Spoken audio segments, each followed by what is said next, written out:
이 시간에는 욥기 3장을 마무리하는 시간을 가지려고 그러는데요. 욥기 3장 1절에서 26절을 새 번역으로 이미 인터넷 자료에 올려드렸는데 개역 성경 번역본보다는 새 번역 성경 번역이 좀 더 그 의미를 이해하는데 훨씬 도움이 되는 용어 선택들을 해서 번역을 했기 때문에 새 번역 성경을 인용을 해서 욥기 3장 전체의 말씀을 오늘 마무리를 할 겁니다. 욥기 3장의 내용은 전체적으로 본다면 여러 번을 말씀드렸지만 욥이 예기치 않은 그런 재난을 당하고 나니까 세 친구들이 서로 날짜를 정해서 상약하고 재난을 당한 욥에게 함께 위로를 하러 오는 날짜를 정해서 욥에게 왔지만 욥의 곁에 앉아서 욥의 당한 상황이 너무 처참하니까 7일 동안을 말을 못하고 이러고 죄를 달래가면서 애통해하는 그런 셈족 특유의 슬퍼하는 모습을 이제 보였는데, 그동안 7일이 차기까지 욥은 잠잠히 있다가 7일이 지나자 욥이 먼저 욥기 3장의 말씀을 입으로 이제 다 토설을 하게 되었고, 형식상은 자신이 당한 고통과 아픔을 하나님 앞에 호소하고 탄식하는 그런 형식을 취했지만, 실제로는 하나님의 행사에 대해서 불평, 불만을 토로하는 그런 내용이라고 하는 것은 우리가 여러 번 말씀을 나눠서 충분히 알고 있습니다. 자, 이런 내용은 동방의 현자라고 하는 욥과 그 친구들의 그 대화 내용으로 이루어진 것이 욥기의 시가서인데, 그 내용을 자세히 본다면 욥이나 그 친구들은 다 신약 성경이 말하는 말쟁이들로서 천연적인 옛사람 안에서 어마어마한 하나님에 대한 지식을 갖춘 사람들이고, 그 결과 변론의 말을 하고 불평의 말을 하고 또 정죄의 말을 하고 하는 등등, 이 모든 것들은 선악을 알게 하는 나무 실과를 따먹은 천연적인 옛사람의 본 모습이 드러나고 있는 것이다 라는 건 여러 번을 지금 지적을 했습니다. 그런데 이제 욥이나 욥의 친구들은 예수 시대에 서기관, 바리새인, 율법사 이런 사람들이 그 영적 지식이 굉장한 사람들이고 다 말쟁이들이죠. 그런 사람들에 대한 상징이고, 사도행전과 골로새서 등에서 어떤 철학자들을 조심해야 되고 배격해야 된다라는 말씀이 기록이 됐기 때문에 구약 성경에는 그 대표들, 즉 철학자들을 대표하는 사람들이 욥과 그 친구들이었다라는 걸 염두에 두시고 자료에 올려드린 사도행전 17장 18절 말씀을 같이 읽겠습니다. 어떤 에피쿠로스와 스토아 철학자들, 에피쿠로스와 스토아 철학자들에 대해서는 많은 가르침들을 받았을 것이니까 이 철학자들과 그들의 제자들이 에베소라고 하는 아시아의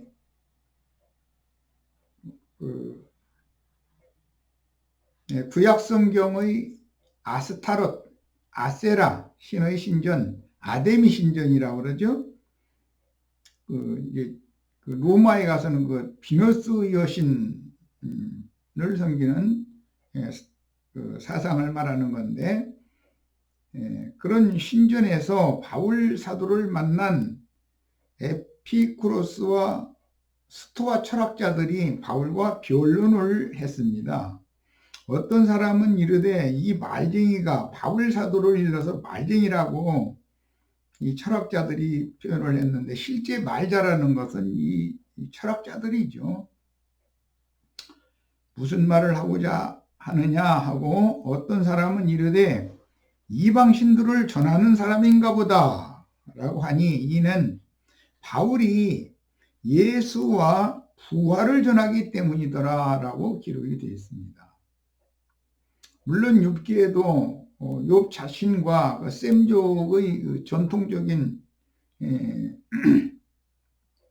가르침은 사람이 육신의 생명이 죽음으로 끝이 아니고 몸 밖에서 주님을 만나는 날을 맞게 마련이다 라고 하는 이런 부활관을 가지고 있었습니다.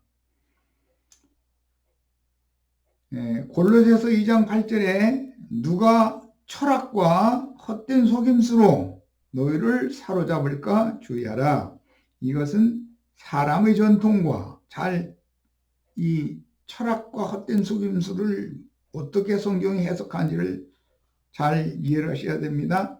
사람의 전통과 세상의 초등학문을 따르며 그리스도를 따름이 아니라 그랬습니다. 바울 사도는 지금 그리스도께로 중매를 하는 중이고, 당대의 말자라는 지식이 출중한 사람들, 다른 신을 섬기는 사람들을 대표한다고 할 수 있는 에피쿠로스 철학자들과 스토아 철학자들, 이런 사람들은 사람의 전통, 세상의 초등 학문을 따르는 사람들이다 라고 성경이 종이를 내리고 있습니다. 잘 이해를 하시길 바랍니다. 자, 이제 욥기 3장 1절로 26절 표준 새번역 성경으로 인용한 성경을 읽겠습니다. 드디어 욥이 말문을 열고 자기 생일을 저주하면서 울부짖었다. 내가 태어나던 날이 차라리 사라져버렸더라면, 남자아이를 배웠다 하고 좋아하던 그 밤도 망해버렸더라면, 욥기 10장 18절로 19절이나 예레미야 20장 14절로 18절, 이 내용은 이미 지난 시간에 다 인용을 했고 같이 읽어본 내용입니다. 그 날을 저주하고 원망하는 그런 내용이죠. 그날이 어둠에 덮여서 높은 곳에 계신 하나님께서도 그날을 기억하지 못하셨더라면, 아예 그날이 밝지도 않았더라면, 어둠과 사망의 그늘이 그날을 제 것이라 하여 검은 구름이 그날을 덮었더라면, 낮을 어두움으로 덮어서 그날을 공포 속에 몰아넣었더라면, 창세기 1장 1절로 3절 사이에 나오는 말씀의 재인용이다 라는 것은 지난 시간에 이미 말씀드렸습니다. 그 밤도 흑암에 사로잡혔더라면, 그 밤이 아예 날수와 달수에도 들지 않았더라면, 그 밤이 아무도 잉태하지 못하는 밤이었더라면, 아무도 기쁨의 소리를 낼 수 없는 밤이었더라면, 이 욥의 사실은 이게 저주의 말인데, 탄식과 호소의 이 말이 저주가 되어져서 결론적으로 계시록 18장에서 재인용이 되고 있습니다. 신랑과 신부의 즐거워하는 소리가 들리지 않는 밤이 되었더라면 등등. 이것은 기독교계의 신랑인 다른 예수, 그 다음에 거짓 그리스도인들이 모여서 주님을 찬양한다고 기뻐하고, 그 다음에 기쁨을 누리는 그런 회합을 갖는 교회 모임을 상징하는 것이고, 당연히 실제적으로는 강대상의 설교 소리를 들으러 모인 사람들이 아멘 하고 좋아하고 기뻐하고 그런 상태를 빗댄 말이다라는 걸 알 수 있어요. 그러니까 기쁨의 소리를 낸다는 것이 오늘날 다른 예수를 믿는 사람들이, 거짓 그리스도인들이 큰 음녀의 7머리 짐승들이 모여서 기뻐하고 즐거워하는 것을 빗대는 말이 계시록 18장에 욥의 이런 저주의 말이 적용이 되어서 나옵니다. 주문을 외워 바다를 저주하는 자들이 리오야탄, 이 용어는 용, 악어, 큰 물고기 등을 의미하는 말로서 구불구불한 뱀이라고 그랬는데, 이거에 대해서도 지난 시간에 충분히 설명을 해드렸습니다. 사람이 틀어지고 꼬이고 뒤틀린 사람, 그런 사람들은 리오야탄의 영이 그의 혼을 지배하기 때문이다. 충분히 말씀드렸어요. 길들일 수 있는 마력을 가진 자들이, 즉 쉽게 표현하자면 용을 격동시키기에 익숙한 자들이라는 게 의미인데, 이 말은 좀 전에 설명한 것처럼 마음이 굳고 뒤틀리고, 속된 표현으로 하면 그 심보가 꼬인 사람이 있죠. 이 사람은 매사를 소극적인 말로 저주의 말을 입에 아주 달고 살죠. 그래서 그런 사람을 만나면 그런 사람에 소속된 어떤 가정이나 집단이나 사회나 나라나 세계 전체가 다 불행에 빠지기 마련이다 라는 건 충분히 말씀드렸어요. 그 다음에 그 밤에는 새벽 별들도 빛을 잃어서 날이 밝기를 기다려도 밝지를 않고 동트는 것도 볼 수 없었더라면 좋았을 것을, 이렇게 사실은 탄식하고 하나님 앞에 자신의 고통을 호소하는 형식을 빌렸지만 실제로는 우주의 절대자를 저주하는 말을 내뱉고 있는 중입니다. 어머니 태가 열리지 않아 내가 태어나지 않았어야 하는 건데, 그래서 이 고난을 겪지 않아야 하는 건데, 어찌하여 내가 모태에서 죽지 않았던가, 어찌하여 어머니의 배에서 나오는 그 순간에 숨이 끊어지지 않았던가.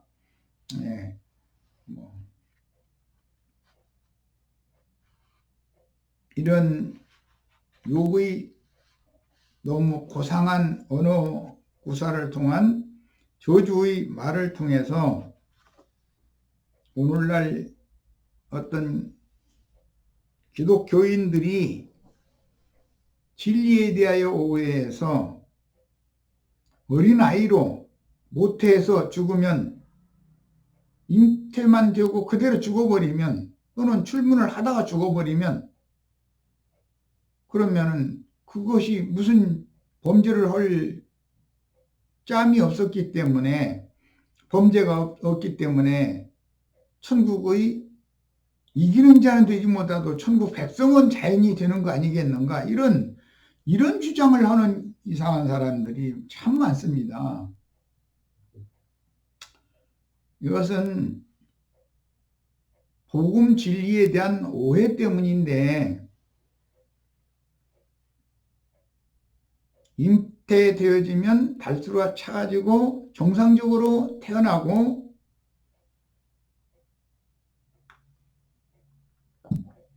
그 아버지와 어머니, 조부와 조부모 밑에서 건강한 정신을 가진 청결한 신앙 양심인으로 잘 자라서 메시아의 왕국의 쓰임을 받아야 되는 것이지, 그가 무슨 태어난 이후로 죄를 저질렀느냐 안 저질렀느냐에 따라서 천국에 가느냐 못 가느냐 이것을 판단을 그런 식으로 하면 성경과는 맞지 않은 거다. 그래서 할 수만 있으면 청년 때에 복음을 들고 여호와를 아는 것을 힘써야 된다는 것을 성경이 가르치는 것이다. 모태에 잉태되었다가 그대로 죽는다든지 출문하다가 죽으면 천당에 간다면 얼마나 혼란스러운 일이 벌어지겠어요. 아이를 잉태한 것을 알면 모태에서 다 사산시켜야 되잖아요. 그것이 잘하는 일이죠. 아이를 천당에 보내는 일이니까. 그런데 성경은 그런 걸 구원이라고 하지 않는다라는 걸 명확하게 알 필요가 있습니다. 태의 문을 열어주셔서 자식을 잉태했으면 달수를 채워서 건강한 자식을 낳아가지고 잘 길러서 아이가 복음의 말씀을 알아들을 때가 되면 반드시 복음을 전해야 되고, 그 아이로 하여금 복음을 받아들여서 회개하고 돌이킴으로 위로부터 거듭난 새 영과 새 마음을 가진 새 사람으로 그리스도의 배필이 되게 해주는 것이 목적인 것이다. 육의 사람이 범죄하지 않았다고 해서 육체가 혈과 육이 하나님 나라를 유업으로 받는 일은 절대로 없다. 이런 것은 이 욥기를 통해서 욥이 지금 하나님의 말씀을 얼마나 크게 오해하고 있는지, 욥의 친구들도 얼마나 크게 오해하고 있는지 잘 이해를 하셔야 되겠습니다.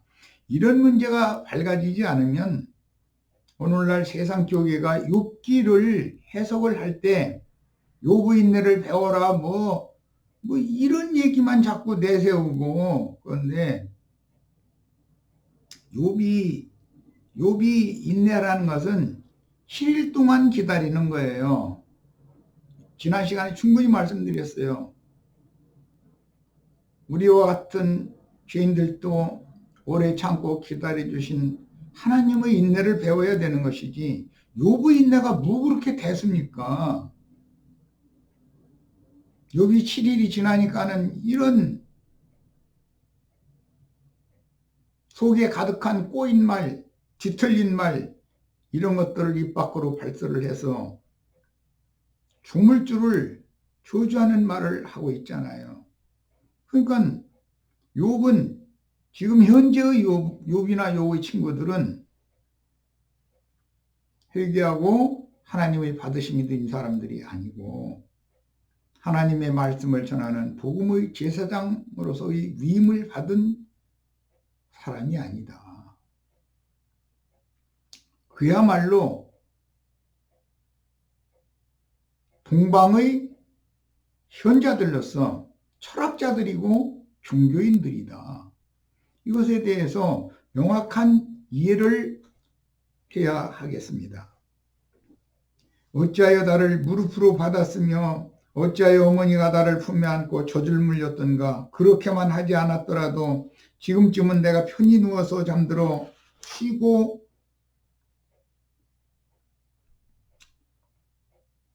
있을 것인데,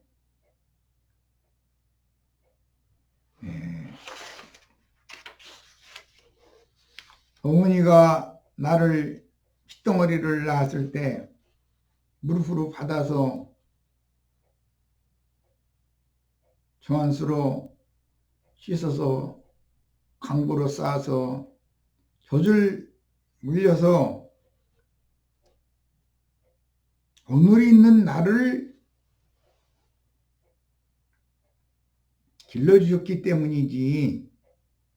어머니가 낳자마자 옛날 말로는 뭐 이불 속에다 덮어버려 가지고서 숨 막혀서 죽게 만들었다 뭐 이런 말도 있는데, 만약에 그렇게 했더라면 얼마나 좋았을까. 그랬더라면 지금쯤은 내가 편히 누워서 잠들어 쉬고 있을 텐데, 이러고 하는 말이, 이게 욥이라는 사람, 또 그 말을 듣고도 이제 다음 4장에 가면 엘리바스부터 시작해서 자기 나름의 잣대, 저울, 계량, 형기를 이미 죽은 영의 양심을 그걸로 삼아가지고 함부로 인과응보 사상과 철학적인 말들을 가지고 끝없는 변론을 하는 욥과 그 친구들의 상태는 아직 위로부터 다시 난 사람들이 아니다 라는 걸 명확하게 보여주는 것입니다. 지금은 폐허가 된 성읍이지만 한때 그 성읍을 세우던 세상의 왕들과 고관들과 함께 잠들어 있을 텐데, 금과 은으로 집을 가득 채운 그 통치자들과 함께 잠들어 있을 텐데, 이 말은 셈족뿐 아니라 모든 인류에게 유전되고 있는 염세주의 적인 사고를 표현하는 말로서, 한때는 어떤 유능한 사람이 일어나서 어떤 폐허된 성읍을 세우고 호령하던 사람들인 왕들과 고관들이 있었지만 그들이 다 무로 돌아갔지 않느냐. 그들이 일으켰다고 하는 것이, 그러면 성이 현재 남아있을지라도, 나라가 현재 남아있을지라도 그들은 흔적도 없이 없어지지 않느냐. 그런 것 보고 다 염세주의 사상이라고 그러죠. 허무주의. 거기에 완전히 빠져 있는 거예요. 이 말은 일말 한 면에서는 옳은 면도 있습니다. 세상 영광과 일시적인 인간 영화는 영원하지 않고 무상하다라는 기본 개념에서 출발하는 것이기 때문입니다. 그런데 셈족의 이 염세주의와 인과응보 사상은 복음을 대적하는 자연인들의 철학이 이 두 가지에 기초하고 있다는 것을 잘 이해를 하셔야 되고, 철학 위에 종교가 있는 것이죠. 뭐 여러 번을 말씀드렸습니다마는 하나님의 창조 세계를 각 과별로, 대학이라고 하는 곳에는 각 과별로 학문 분야가 있고, 세상에 있는 모든 일어나는 일들과 그런 것들의 근원은 무엇이며 그 내용은 무엇인가, 이런 것을 연구하는 각 과가 있죠. 그게 대학에서 그걸 연구를 하죠. 그 모든 대학교의 각 과, 예를 들어서 뭐 무슨 언어학이나 물리학이나 수학이나 의학이나 등등 천체 물리학이나 뭐 여러 가지의 각 과가 있지만, 이런 것들을 종합한 학문이 철학이죠. 대학의 모든 학과 중에서 철학이 가장 높은 학문 과목인 것입니다. 그거보다 더 높은 것이 종교다. 이걸 아셔야 됩니다. 그런데 철학이나 종교는 그리스도를 따르는 것이 사실 아니고, 선악을 알게 하는 나무 실과를 따먹은 마귀의 영을 받은 사람들이 최고 경지라고 생각하고 있는 학문 분야 또는 인간의 교리를 너무 그럴싸한 말로 언어 유희라는 거 지난 시간에 말씀드렸는데 말장난이죠. 사람들을 현혹시킴으로 사람들을 모아서 하나님을 경배한다는 명목으로 1월 성신을 섬기거나 지신, 땅의 신을 섬기거나 하는 그런 행습들, 이런 것을 종교라고 그러는데, 철학이나 종교라는 것이 인간사에서는 가장 높은 경지인 것이다. 이거에 대해서 잘 이해를 하시기를 바라요. 그걸로 그리스도를 힘써 대적하게 만드는 것이 마귀의 술법이다. 이것을 잘 아셔야 됩니다. 더 이어나갑니다. 낙태된 핏덩어리처럼 살아있지도 않았을 텐데 햇빛도 못 본 핏덩어리처럼 되었을 텐데, 그것은 악한 사람들도 더 이상 소란을 피우지 못하고 삶에 지친 사람들도 쉴 수 있는 곳인데, 이러고 죽음 너머의 세계를 동경하는 그런 말을 내뱉음으로 동방의 현자를 자처하던 당대의 철학자이며 셈족 전통의 종교인인 욥이 스월 혼의 사후세계인 무덤 음부에 대한 오해의 말을 지금 이렇게 내뱉고 있는 것입니다.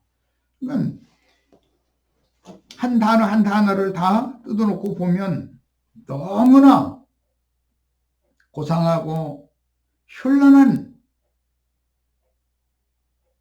말로 구성이 되어 있지만, 실제로는 욥이나 욥의 친구들이 말든 인간 나라에서는 가장 높은 학문을 익혔다고 하는 동방의 현자들임을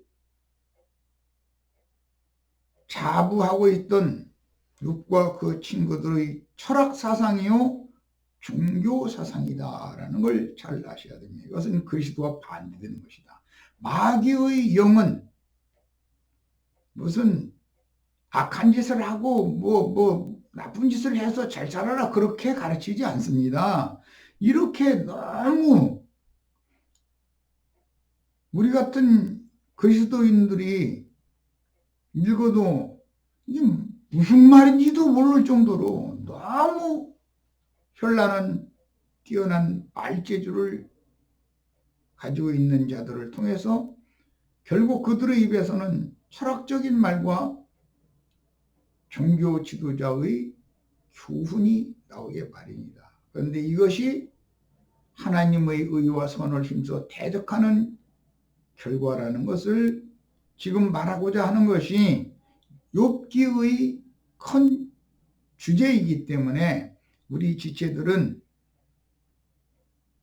세상의 어떤 내놓으라 하는 철학자들이나 많은 사람들에게 우상이 되었다가 떠난 종교 지도자들의 그 말로 세뇌에 당하여 우주의 주인이신 예수 그리스도를 힘써서 대적하는 자들이 많이 나타나게 해서 그 그리스도를 대적하는 즉 적그리스도들을 불러 모아가지고, 가라지들이라 그러는데 이들을 불러 모아가지고 영원한 마귀의 왕국을 세우고자 하는 것이 마귀의 계략이다 라는 것에 대해서 밝아지시기를 바랍니다. 그곳은 갇힌 사람들도 함께, 그곳이라고 하는 건 스월, 음부, 무덤을 말하는 것으로서 함께 평화를 누리고 노예를 부리는 감독관의 소리도 들리지 않는 곳인데, 그곳은 낮은 자와 높은 자의 구별이 없고 종까지도 주인에게서 자유를 얻는 곳인데, 얼마나 그럴싸한 말이에요. 그런데 그곳이 그런 곳이에요? 그렇지 않습니다. 사후세계도 주 안에서 안식을 누리며 위로를 받는 자들의 영역이 있고, 마귀와 그 사자들을 위하여 예비하신 영영은 불 꺼지지 않는 불 가운데에서 그 영혼의 쉼을 얻지 못하고 번민이 끝없는 그런 영역으로 나눠져 있다. 이런 것을 반드시 아셔야 됩니다. 부활의 때라는 것에 대해서도 알아야 되겠고, 3계의 철저한 주관자가 예수 그리스도 그분이라는 것에 대해서 분명한 이해를 하실 필요가 있습니다. 오늘 우리가 읽어본 욥의 이런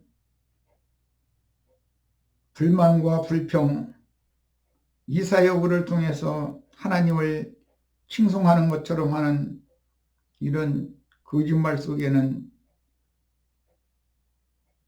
욥의 뒤틀리고 구불구불해진 사단의 영이 그 속에 욥의 영과 함께, 욥의 영이 아니죠, 욥의 죽은 영을 감싸고 있는 욥의 혼을 통해서 이런 저주의 말이 발설되고 있는데, 욥의 사후관은 비진리다라는 것을 얼마든지 알 수가 있습니다. 사후세계에도 범죄하지 않고 모태 잉태되었다가 그대로 죽으면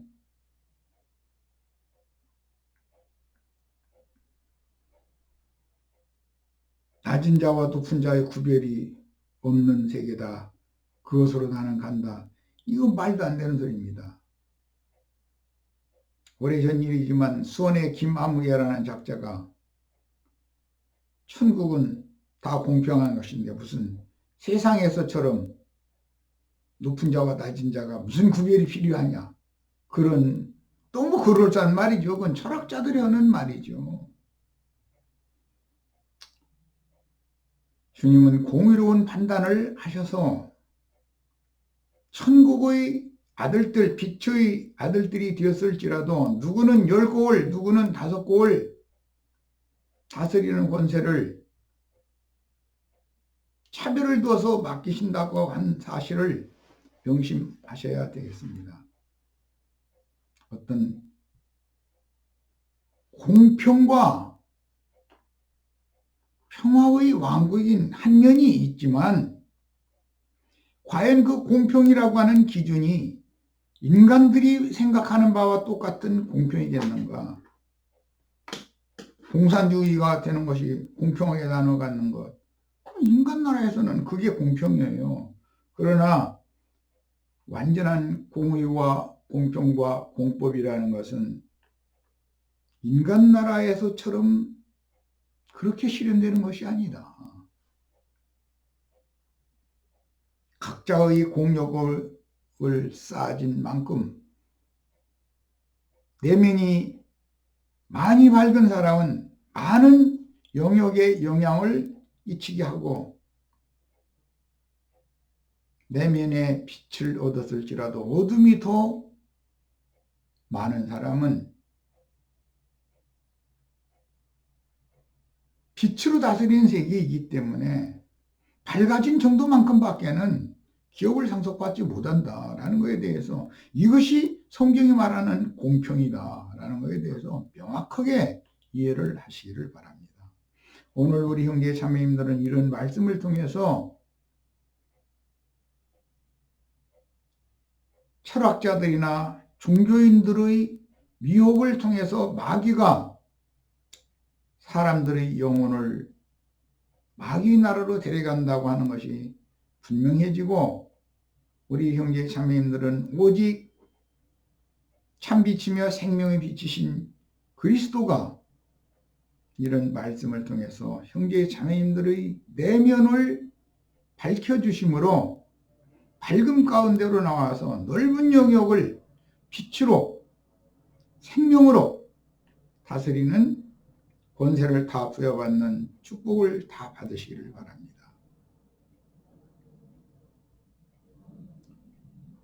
어찌하여 하나님은 고난당하는 자들을 태어나게 하셔서 빛을 보게 하시고 이렇게 쓰디쓴 인생을 살아가는 자들에게 생명을 주시는가?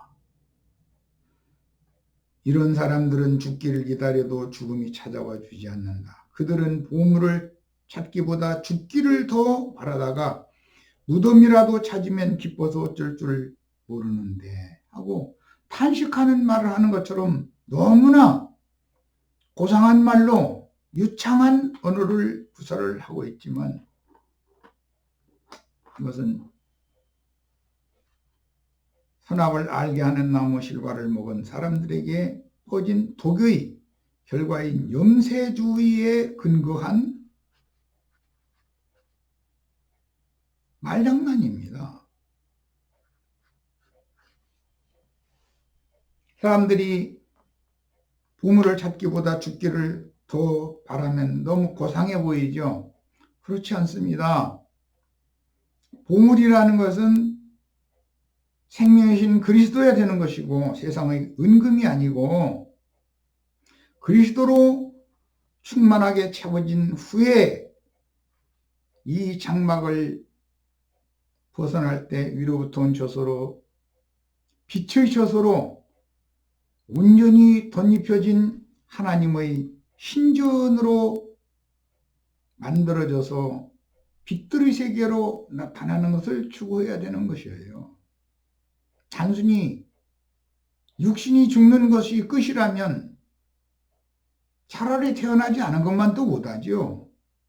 어찌하여 하나님은 길 잃은 사람을 붙잡아 놓으시고 지금 욥이 자신을 길 잃은 자라고 촛대를 잃은 사람이라고 그랬어요.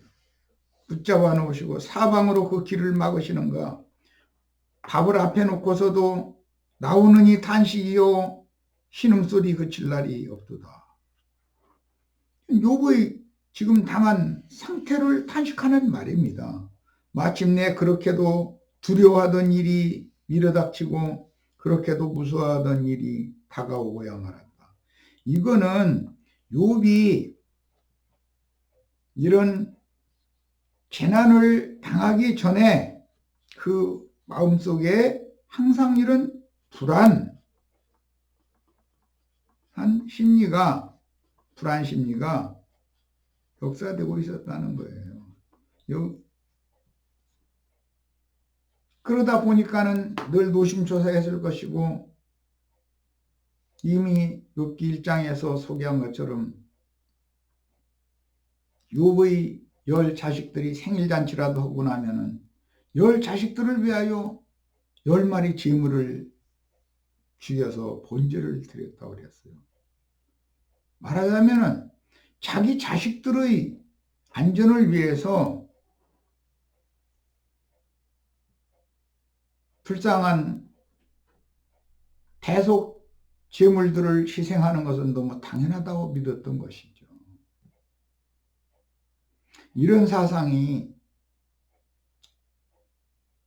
궁극적으로는 유대교인들의 사상이었어요. 많은 사람을 위하여 한 사람이 죽임을 당함으로 하나님의 진노가 그치게 하는 것이 너무 마땅하지 않느냐. 유명한 안나스의 사위였던 가야바가 한 말이에요. 예수가 죽는 것이 많은 사람을 위한 죽음이 되는 것이죠. 그가 당대의 대제사장이었기 때문에 하나님은 그 입을 통해서 그렇게 선언을 하게 했던 거예요. 그런데 유대교 지도자들의 입장에서만 자기네들의 유익을 위해서 한 사람 예수는 무지한 예수가 피 흘리고 죽어야 되고 그 피를 우리와 우리 자손들에게 돌리라고 해요. 예수를 죽이려고 그런 것이지만 결과적으로는 제단 아래에 부어지는 남은 피의 양이 채워져야만 하나님의 경륜이 때와 기한을 정한 경륜이 이루어진다는 것까지 이미 말씀을 나눴습니다. 욥이 평상시에 마침내 그렇게도 두려워하던 일이 나에게 닥쳤다 라고 지금 자백하는 소리를 보면 자연인은 철학자든 종교인이든 누구든 할 것 없이 죽기를 무서움으로 일생이며 종로로 타는 수밖에 없으며 자신의 지금의 행복이 무너지고 깨어질까 그런 것을 다 두려워하고 자기만 생각하는 이기적인 자들이다라는 것을 스스로 지금 자백하고 있는 중입니다. 그렇게도 무서워하던 일이 다가오고야 말았구나. 그렇습니다. 욥이 이것을 예견하고 이걸 주의한다고 했는데 오히려 그 일이 자기 자신의 일생에 그대로 이루어진 거예요. 내게는 평화도 없고 안정도 없고 안식마저 사라지고 두려움만이 끝없이 밀려온다 이랬어요. 그렇게 안정도 없고 안식도 없고 두려움만 끝없이 밀려오는 사람은 누구나 다 복음을 회개하고 복음을 믿음으로 구원을 얻고 영광의 하나님 앞에 데려감을 당해서 메시아의 왕국의 후사로 다 참여해야 되는 거예요. 이게 참 안식을 얻는 거예요. 가나안 땅이라고 하는 것은 안식의 땅이잖아요. 우리의 심령의 빛이 임해서 우리의 마음에 안식을 주시는 빛이 임하기 위해서는 참 하나님을 대적하는 적그리스도가 되지 말고 순종하는 자가 될 때 두려움은 물러가고 그리스도가 그 영혼을 덮고 안전하게 지켜주신다고 하는 것이 복음이에요. 그래서 천국 메시아의 왕국이라고 하는 것은 안식으로 충만한 것이고 두려움이 없는 것이에요. 마귀와 그 사자들을 위하여 예비한 영영한 불못에 들어가는 형벌이 임하는 것은 두려움의 결과인 거예요. 불신자들에게 임하는 일이죠. 욥은 자신에게 갑자기 닥친 시험으로 영혼과 육신이 모두 지칠 대로 지치고 견딜 수 없는 지경에 이르자 욥의 인내를 사람들이 말하지만 욥의 인내는 7일 뒤였어요. 7일이 지나자마자 오늘 우리가 읽은 이런 어마어마한 저주의 말을 입 밖으로 배설을 하게 된 거예요.